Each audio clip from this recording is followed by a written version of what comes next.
os nossos jovens a poderem participar no serviço de Deus. Eu gosto de um escritor americano e também cristão chamado John Maxwell, que ele escreve muito sobre liderança.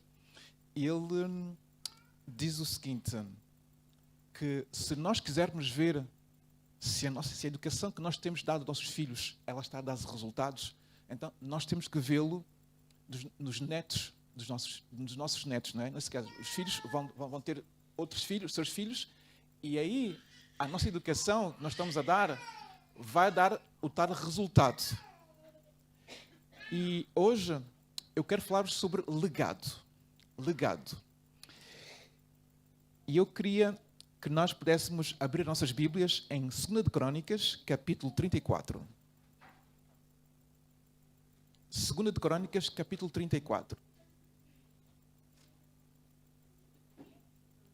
2 de Crônicas, capítulo 34. Capítulo 34.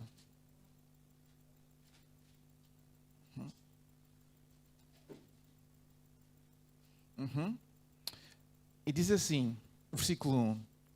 Tinha Josias 8 anos quando começou a reinar e 31 anos reinou em Jerusalém. E fez o que era reto aos olhos do Senhor e andou nos caminhos de Davi, seu pai, sem se desviar deles nem para a direita nem para a esquerda. Amém. Esta história que nós temos aqui fala-nos de Josias, um rei que começa a reinar com 8 anos. 8 anos. Mas o que é 8 anos? 8 anos é uma criança. 8 anos, a criança não sabe distinguir talvez entre o bem e o mal, ou conhece, tem alguma percepção, mas ele tinha 8 anos. Eu queria perguntar aqui, alguém na sala, se tem 8 anos. Quem aqui tem 8 anos? Muito bem, então temos o Dariel que tem 8 anos. Ora, Dariel, na Bíblia tem alguém que começou a reinar com 8 anos. Mas imaginas tu, Dariel, tornas-te rei aos 8 anos. Como é que é este sentir? Normal, não é? Então, o Dariel disse que ia sentir-se normal. Eu acredito também que Josias também sentiu-se normal. Mas era uma grande responsabilidade começar a reinar com 8 anos. Mas sabem, a história de Josias, ela não começa aqui no livro de Crônicas. Ela começa muito antes, talvez uns 200 anos antes. Por que eu digo isso? Vamos abrir as nossas Bíblias em 1 de Reis, depois voltaremos a 2 de Crônicas, capítulo 34. Vamos abrir as nossas Bíblias em 1 de Reis, no capítulo 13.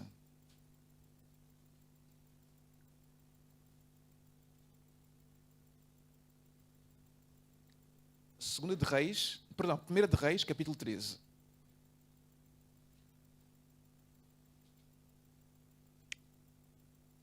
E diz o seguinte, o versículo 1. Por ordem do Senhor, um homem de Deus veio de Judá a Betel, quando Jeroboão estava junto ao altar para queimar incenso. Clamou o homem contra o altar por ordem do Senhor. Altar, altar, assim diz o Senhor, um filho nascerá na família de Davi, cujo nome será Josias, o qual sacrificará sobre ti os sacerdotes dos altos que queimam sobre ti incenso e os ossos humanos que se queimarão sobre ti. Deu naquele mesmo dia um sinal. Este é o sinal que o Senhor falou. O altar se fenderá e a cinza que está sobre ele se derramará. Então o rei Jeroboão, ouvindo a palavra do homem de Deus, que clamava contra o altar de Betel, estendeu a mão sobre o altar, dizendo, pegai-o. Mas a mão que se estendera contra ele, se secou e não voltava ao normal.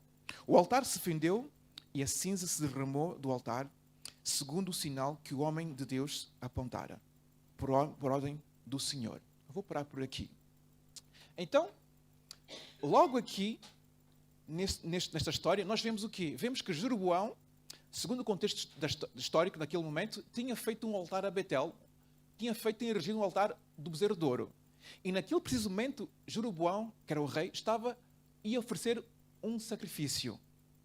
E naquele momento, aquele profeta veio de Judá para clamar contra aquele altar, para clamar contra a idolatria que foi instituída ali em Betel. Para dizer que um dia aquele altar seria fendido. E um dia Josias viria para quê? Para destruir aquele altar, mas também destruir também os ossos das pessoas que sacrificaram naquele altar. E tal era desde já o anúncio do juízo vindouro que viria sobre este altar. Então começa aí a história de Josias. E é interessante que Deus tem um plano. Deus tem um plano, Deus tem um propósito para cada um de nós. Mas também eu acredito que Deus tem um plano e um propósito para nossos filhos. Talvez, eu sei que ninguém conhecia Josias, mas a partir daquele momento, as pessoas que ouviram essa profecia se questionaram: quem será este homem? Quem será este que vai ressurgir, algures no tempo, para poder fazer cumprir a ordem de Deus? E é assim que nós entramos em 2 de Crônicas, capítulo 34, onde Josias entra em cena. E diz-nos que Josias fez o que era reto aos olhos do Senhor e andou nos caminhos de Davi, seu pai, sem se desviar deles, nem para a esquerda, nem para a direita. Mas o que é intrigante nessa história é que Josias, quando torna-se rei, a referência de Josias era Davi. E nós podemos questionar porque que o texto não fala de Manassés, não fala de Amon. Na verdade fala, no capítulo 33. A bibliografia de Manassés e a bibliografia de Amon, como reis. Manassés era avô de Josias e Amon era o pai de Josias. O que é interessante ver nessa história é que tanto Manassés como Amon foram reis maus. Praticaram idolatria, praticaram feitiçaria, em especial Manassés, que era um rei realmente aguerrido. É dito, segundo a tradição, que foi no reinado de Manassés que Isaías foi cerrado ao meio. E tal era realmente a maldade de Manassés. Mas infelizmente, Manassés foi levado preso, foi cativo para a Babilônia, e foi ali onde Manassés experimentou uma conversão ao Senhor. Contudo, quando Manassés morre, Amon, o pai de Josias, entra em cena, torna-se rei. E o que é que acontece? Amon vai repetir o quê? Os mesmos pecados do seu pai. E conclusão, passado 2 anos, Amon morre. Amon é assassinado, e foi assim que o seu filho, Josias, de 8 anos, vai ser rei. E as pessoas perguntam: poderá esse rei de 8 anos ter um bom futuro, orientar bem o reinado? Porque uma vez que o legado que foi deixado, tanto para Manassés como para Amon, foram maus. Embora Manassés se arrependesse e começasse realmente uma reforma no seio do povo, mas muito mal foi cometido. E a tal ponto que o seu filho Amon, quando começa a reinar, ele reinou 2 anos. Mas o que o texto diz que ele fez o que era mau aos olhos do Senhor, como havia feito Manassés, seu pai. Pois sacrificou Amon todas as imagens de escultura que Manassés, seu pai, tinha feito. E diz que ele, porém, não se humilhou perante o Senhor, como Manassés, seu pai. Pelo contrário, multiplicou Amon o quê? Os seus delitos. Se meu pai fez isso, eu vou fazer ainda pior. Então o povo se indagava: pode Josias fazer melhor? Quem sabe ou não? Daí está o poder do legado. O que é que nós, como pais, estamos a deixar para nossas crianças? O que é que nós, pais, estamos a fazer realmente para dar um curso adequado à espiritualidade das nossas crianças? Estamos nós investindo tempo de qualidade também para erigir uma elite eu não sou elitista. Quando digo elite, é um grupo de jovens que são realmente dedicados a Deus. Eu lembro-me que os meus pais separaram-se, talvez quando eu tinha mais ou menos 3, 4 anos. E nos meus 6 anos, eu fui morar com o meu padrasto, na casa do meu padrasto. A minha mãe acabara de ter a minha irmã, e então, para facilitar a minha educação, um dos filhos do meu padrasto começou a educar-me. E é interessante que naquela casa, eles eram católicos. E então, eu comecei também a ir à igreja católica. Comecei a participar da missa, comecei a participar da catequese, comecei a participar também dos grupos de jovens. Era criança, tinha meus 6, 7 anos. Mas, irmãos, eu comecei a amar ir à igreja.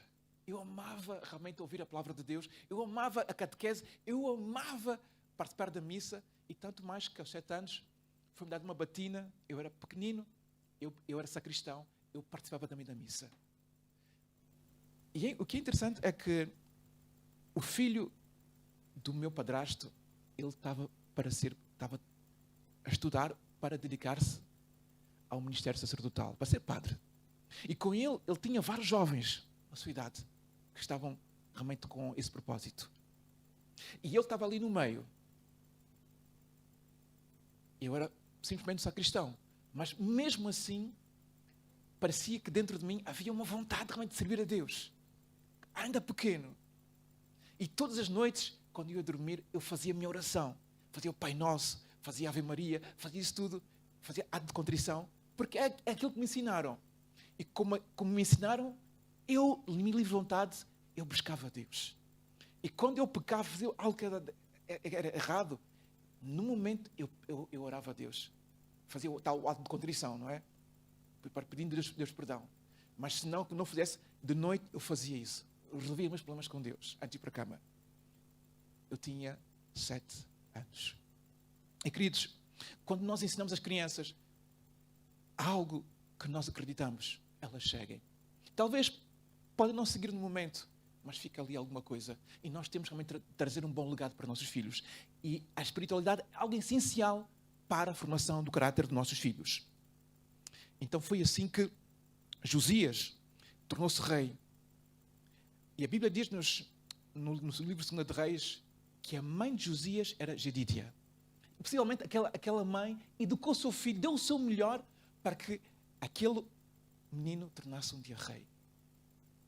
Porque estava em causa a direção de todo um povo que tinha uma bagagem espiritual já de idolatria, de coisas de corrupção, e era necessário realmente esperança naquele momento.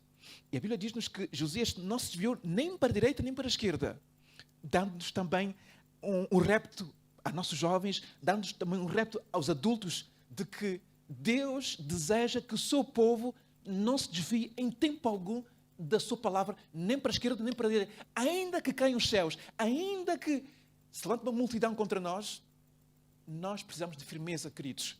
Porque se nós não formos firmes nos princípios de Deus, como haveremos de ensinar aos nossos jovens, às nossas crianças? E daí que é fundamental nós termos firmeza, propósito, para poder ensinar os nossos queridos. Continuando, o texto diz-nos que no 8º ano do seu reinado, sendo ainda moço, começou a buscar o Deus de Davi, seu pai. Essas palavras são palavras simples, mas cheias de significado. Então, ele torna-se o rei. Ele foi também, acredito que foi educado, instruído, mas aos 16 anos nós vemos que Josias decide buscar a Deus. Josias era adolescente. Josias tinha talvez na sua adolescência muita coisa para fazer. Brincar, sair com os amigos, fazer muita coisa. Acredito que ele fazia. Mas Josias, o registro que foi deixado para nós hoje é que Josias, aos 16 anos, era adolescente, mas buscava Deus. Porque ele sentia que era algo essencial para a sua vida. E eu pergunto aos nossos jovens, vocês têm buscado a Deus? Vocês têm realmente feito um propósito, um pacto com Deus diariamente. Sabem, queridos, na minha experiência, depois de pequeno eu buscava Deus. Mas quando vim para Portugal aos 12 anos, eu deixei Deus de lado na minha vida, pus Deus de parte. De vez em quando ia à igreja, quando havia um batizado, porque eu era católico. Mas eu comecei a ter problemas na minha adolescência. Solidão, problemas também de bullying na escola, outras coisas mais. E um dia olhei para o céu e disse: Senhor, ajuda-me, eu preciso mudar de vida. E quando fiz essa oração, eu decidi voltar para a igreja, porque eu sentia a necessidade de Deus. Então eu comecei a frequentar a igreja novamente, a igreja católica, porque eu era católico. E foi assim, nessa frequentação, que o padre disse no domingo que aquele que não lê a Bíblia é quase pecador. Então eu decidi ir para casa. A primeira coisa que eu fiz quando eu cheguei a casa, decidi buscar uma Bíblia para ler a Bíblia. E foi assim que começou o meu processo de conversão até agora. Então Josias começou a buscar a Deus. E Josias, aos 16 anos, ainda continuava buscando a Deus. Porquê? Porque ele precisava, naquele momento, de continuar a consolidar a sua fé, a sua identidade como cristão e também a sua fé que começou ali nos 8 anos ou antes, mas ainda precisava de consolidação. Eu queria dizer-vos, queridos, que nós cristãos, nós crescemos por etapas. Josias foi até 7, 8 anos. Ela vai dizer que, lá no livro de educação, que até os 7 anos o caráter está completamente formado. Mas depois, nós temos ainda outras etapas. Então, até os 7 anos, o caráter de Josias estava formado. Mas aos 16 anos, ainda era necessário consolidar aquilo que foi plantado. E foi consolidado aos 16 anos. E é por isso que eu estava a dizer, meus caros jovens, vocês têm que consolidar a vossa fé. Vossos pais já vos instruíram alguma coisa, mas se não vir de vocês mesmos, porque o tempo vai passar. O tempo vai passar. E quando o tempo passa, nós também precisamos tomar decisões na nossa vida. E José escolheu, nem para a esquerda nem para a direita. Era muito fácil escolher para a direita. Era muito fácil escolher para a esquerda. Era muito fácil. Hoje em dia é muito fácil. Mas será que isso faz de nós verdadeiramente felizes? Será que isto realmente preenche o nosso coração? Eu quero dizer-vos aqui, meus caros jovens, eu antes de voltar para Jesus, eu vivia na ilusão do mundo. Eu ia para as festas, eu muitas vezes passava noites com os meus colegas rindo, mesmo na bebedeira, indo para as festas, para as discotecas e por aí fora. E depois, quando chegava a casa, eu sentia um grande vazio. A ponto de que as festas já não faziam sentido na minha vida. Eu pensava assim, o que é que eu estou aqui a fazer? E quando eu ia já para as festas, eu começava já o meu processo de análise, dizendo assim, pronto, eu vou para as festas, estou aqui com meus amigos no carro, vou para as festas, vou divertir-me ali, a ver todo o filme, eu vou chegar a casa, vou sentir-me vazio, tal e qual. Eu ia, divertia-me, chegava a casa, 3 da manhã, olhava para o teto, olhava para as paredes, vazio. Eu me perguntava, qual é o sentido da minha vida? O que é que eu estou aqui a fazer neste mundo? E é por isso que, meus caros jovens, nós precisamos tomar uma decisão. Porque por mais que o mundo não ofereça oportunidades, coisas, nada disso preenche. É tudo vazio, é tudo ilusão. Cristo deve ser a prioridade das nossas vidas. Mas para isso tem de haver um despertamento. E Josias sabia disso. Então Josias, aos 6 anos, fortaleceu-se em Deus. E diz-nos agora no mesmo versículo 3, no 12º ano, começou a purificar a Judá e a Jerusalém, dos altos, dos postes sagrados, das imagens de escultura e de fundição. Ou seja, aos 20 anos, Josias começou purificação. Estão a ver? Como rei, ele começou a buscar Deus aos 16 anos, ele começou a purificar-se a si mesmo, começou realmente a entrar nos caminhos de Deus, cada vez mais, para que aos 20 anos ele pudesse estar preparado para fazer outra reforma. E é por isso, queridos, eu quero também lançar aqui um alerta para nós como igreja. Eu tenho acompanhado muitos pregadores, pessoas que falam na internet, e muitas vezes que saem do nosso meio a criticar a nossa igreja e levantam-se como atalaias, dando o repto para que a igreja mude, para que a igreja entre num bom caminho. E criticam, falam, mas eu vejo pouca gente no nosso meio, na internet, dizendo assim: irmãos, vamos orar. Irmãos, vamos clamar a Deus. Irmãos, vamos reunir-nos. Irmãos, vamos trabalhar. Irmãos, nós fomos aqui àquele lugar e nós levamos o Evangelho. Queridos, eu vejo muito pouca gente. Mas quando é para criticar a igreja, porque a igreja não é perfeita, ninguém é perfeito, levantam vozes. E esses ministérios não têm abonado em nada para a igreja. Porque as próprias pessoas que interagem dizem: o homem iluminado. Mas nós precisamos realmente de começar a purificar-nos a nós próprios, em primeiro lugar, para podermos ser de plataforma para dar outros a andar nos caminhos do Senhor. E isso se faz de joelho, isso se faz realmente clamando, buscando a Deus, para que haja reforma. Então começa a reforma a partir dos 20 anos de Josias. Jesus começa a derrubar os altos, Jesus começa a derrubar as imagens de fundição que havia. Jesus começa realmente a tirar o mal que havia no seio do povo. Mas ele teve que ter coragem, porque muitas vezes, quando nós começamos uma reforma, não é fácil. As pessoas talvez vão dizer assim: ele é muito fanático, ele é assim, assado, mas vai com calma. Mas era necessário, porque o povo estava realmente desviado de Deus. Era necessário realmente trazer uma mensagem clara e precisa. E tinha que se tirar realmente tudo o que foi colocado a nível de Baal, Astarote. Então Jesus começou isso em Jerusalém. E queridos, a reforma tem que começar dentro de nós. Se nós realmente quisermos mudar alguém, tem que começar dentro de nós. Mas depois vem a nossa casa. A nossa casa, a igreja. Então assim foi. E diz-nos que, sob a sua direção, foram derrubados os altares dos balins e fez em pedaços os altares de incenso que achavam em cima deles. E quebrou e reduziu ao pó os postos sagrados e as imagens de escultura de fundição e já esparziu sobre as sepulturas dos que lhe tinham sacrificado. Grande coragem.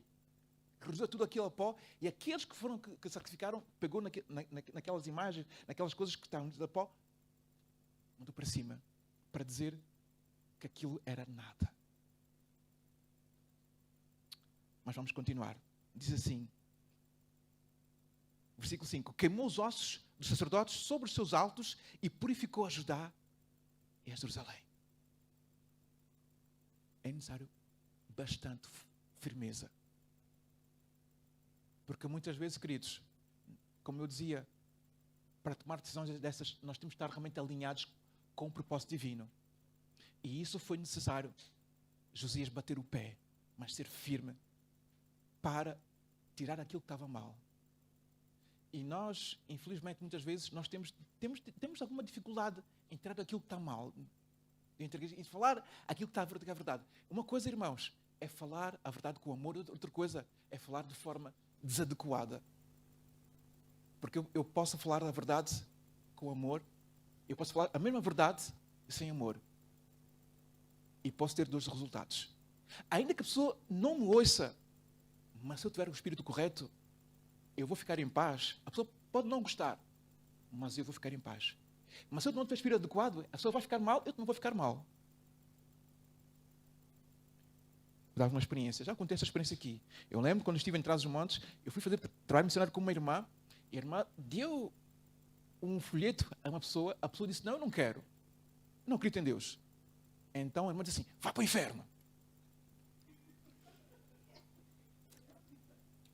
E eu não sabia, eu era pastor, estava com ela, eu não sabia onde me meter. Eu fiquei chocadíssimo, não é? Eu disse: irmã, o que acabou de dizer? E depois a pessoa diz assim: vá bem a senhora para o inferno. Estão a ver, irmãos? Como que espírito nós fazemos as coisas? E eu assim: meu Deus, tem misericórdia de nós, Senhor. Tem misericórdia de nós, porque nós ainda não estamos no ponto de nós realmente refletimos o caráter de Cristo. É verdade que a irmã estava a fazer aquilo que é correto. Dar um folheto, falar de Jesus. Mas a pessoa não estava disposta a isso. Não queria. É verdade que alguém, se alguém não aceita Jesus, ela perde a salvação. É verdade. Mas dizer a alguém que vai para o inferno é muito pesado. É muito pesado. Mas continuemos. Eu vou avançar um pouco mais à frente. Aqui diz assim, no 18º ano do seu reinado, e havendo purificado a terra, e o palácio enviou a Safã, filho de Azalias, a Maceias, governador da cidade, e a Joá, filho de Joacás, cronista, para repararem o templo do Senhor, seu Deus. Então nós vemos, o que é interessante de Josias, é que Josias, vemos uma cronologia da sua pregação espiritual. Josias tinha 8 anos, quando torna-se rei. Depois, aos 16 anos, ele busca Deus, fortalece-se em Deus. Aos 20 anos, ele começa uma reforma. E aos 26 anos, ele agora decide de reparar o templo do Senhor. Ele fez-lo muito bem, de forma correta, em toda essa cronologia. Por que é que eu digo isso? Mas imagina que Josias ia começando logo a reparar o templo. As pessoas do seu povo não estariam prontas para adorarem no templo. E é por isso, queridos, é importante realmente nós prepararmos o nosso coração para vir à igreja. É importante, meus caros jovens, antes de entrar neste lugar, nós precisamos também de buscar a Deus. Porque a igreja é um lugar de encontro com Deus. Mas para isso eu preciso estar pronto ou pronta para vir para este lugar, para adorar a Deus. Isso é adoração. Então Jesus preparou o povo para a adoração. Porque era uma questão de adoração também. Então começou a reparação do templo. E foram até Ilquias e começaram realmente a prepararem tudo que era madeira, prepararem pedras e por aí fora, para que o templo pudesse ser restaurado novamente. E é interessante que o livro da lei foi achado. Diz-nos aqui o versículo 15, disse Ilquias a Safã, o escrivão, achei o livro da lei no templo do Senhor, e Ilquias entregou o livro a Safã. Então Safã levou o livro ao rei e lhe deu o relatório. E depois eu vou ler agora o versículo, não vou ler todo o versículo, vou ler o versículo 18. Então Safã, o escrivão, informou ao rei, o sacerdote Ilquias me entregou um livro. E leu Safã nele perante o rei. E ouvindo o rei as palavras da lei, rasgou as suas vestes. E o rei deu estas ordens a Ilquias e a Icão, filho de Safã, a Abadom, filho de Mica, e Safã, o escrivão, e Asaías, servo do rei. E de consultai o Senhor por mim e pelos os que restam em Israel e em Judá, sobre as palavras deste livro que se achou. Grande é o furor do Senhor que se derramou sobre nós, porque nossos pais, não guardaram a palavra do Senhor, para fazerem conforme tudo o que está escrito. Então Ilquias foi ter com a profetisa Hulda. E eu vejo aqui a providência divina. Por quê? Porque toda reforma, ela deve começar o quê? Deve ter como base a palavra de Deus. E porque sem a palavra de Deus não pode haver uma reforma e um revivamento. E naqueles tempos estava a ocorrer um grande revivamento. E Ilquias, o sumo sacerdote, achou o livro da lei no templo. E a questão que eu quero colocar-vos o seguinte esta manhã é: está o livro da lei também dentro do templo do nosso coração? Está a palavra de Deus realmente sendo como base, fundamento da nossa educação? Está a palavra de Deus aqui na nossa mente, formando e dando a direção a cada projeto, a cada propósito da nossa vida?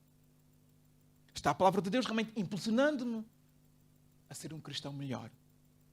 Ou alguém que ama mais a Jesus? Ou está a palavra de Deus fora do meu alcance? É importante, sim, termos a palavra de Deus aqui na igreja pregada, ensinada, sábado após sábado. Mas está a palavra de Deus comigo? ou está numa estante ali, empoeirada e abandonada. Então Josias ouviu a palavra de Deus. Josias não só ouviu, mas humilhou-se diante do Senhor. E essa deve ser o quê? A atitude de cada cristão. Ao ouvir a palavra de Deus, humilha-se. Ao ouvir a palavra de Deus, aceita aquilo que é dito. Porque Deus tem desejo de que tudo o que Ele diz se cumpra em nossas vidas. Mas Josias não ficou por aqui. Josias foi consultar a profetisa Hulda para ver se aquilo que foi dito pelo Senhor se ia acontecer com o povo de Judá e Israel. Porque quando Josias ouviu, realmente o furor do Senhor tinha-se aumentado. Porquê? Porque tanto Manassés como Amon tinham cometido idolatria e Deus ia castigar o povo, infelizmente. Mas Josias, sabendo que o juízo de Deus ia chegar, Josias fez tudo por tudo para quê? Para que o povo de Deus pudesse conhecer o seu Deus. Entretanto, Josias decidiu reparar o templo. Josias depois, após a aparição do templo, Josias convocou o seu povo para a Páscoa, para a festa da Páscoa, para adorar o Senhor. E aqui diz-nos que, no capítulo 35, diz-nos que Josias celebrou a Páscoa ao Senhor em Jerusalém e mataram o cordeiro da Páscoa no 14º dia do primeiro mês. E designou os sacerdotes para seus cargos e os encorajou no ministério no templo do Senhor. Versículo 4, não vou ler todo o texto, diz assim: preparai-vos segundo as vossas famílias, segundo as turmas, e conforme o preceito de Davi, rei de Israel, e Salomão, seu filho.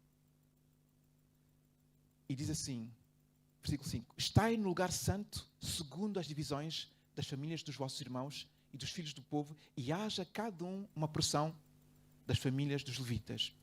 Então foi assim que imolaram a Páscoa. Porquê que Josias estava a dizer essas palavras? Josias estava a organizar também o sacerdócio. Porque antes, realmente, foi implementado, instituído o culto a Baal no templo do Senhor. E se vocês lerem também a palavra do Senhor lá em 2 de Reis, capítulo 22, é-nos dito que havia até no templo do Senhor sacerdotes que vendiam o seu corpo. Então Josias até isso aboliu para que o culto de Deus fosse restaurado. E assim celebrou a Páscoa. A Páscoa que mostra-nos o sacrifício de Cristo por nós. O sacrifício realmente de um Deus que desce esta terra, que vem morrer como indigente, para que cada um de nós pudesse ter a salvação.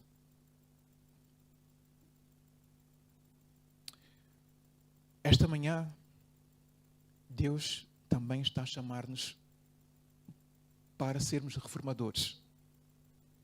Esta manhã, Deus quer que nós possamos ter um legado.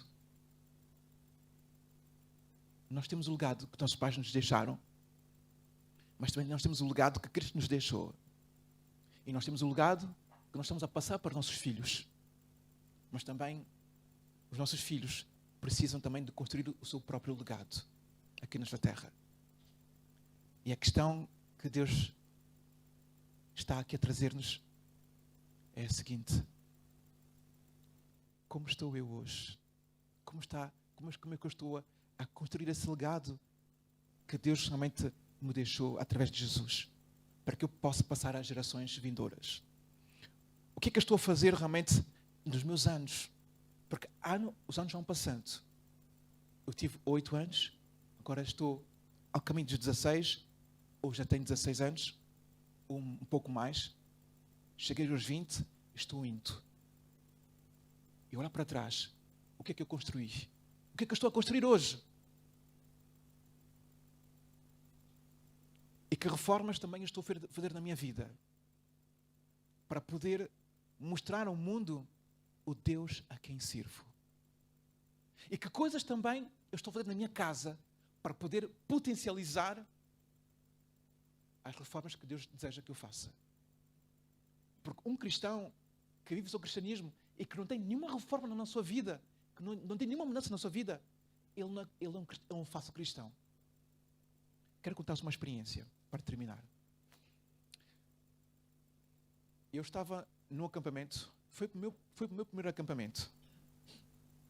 Foi o meu primeiro acampamento. Eu não queria ir. Fui orando ao Senhor.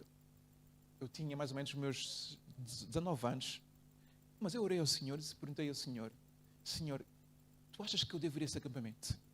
Era um acampamento regional que aconteceu aqui em Avis. Eu era da igreja de Almada, os jovens reuniram-se e nós íamos acampar.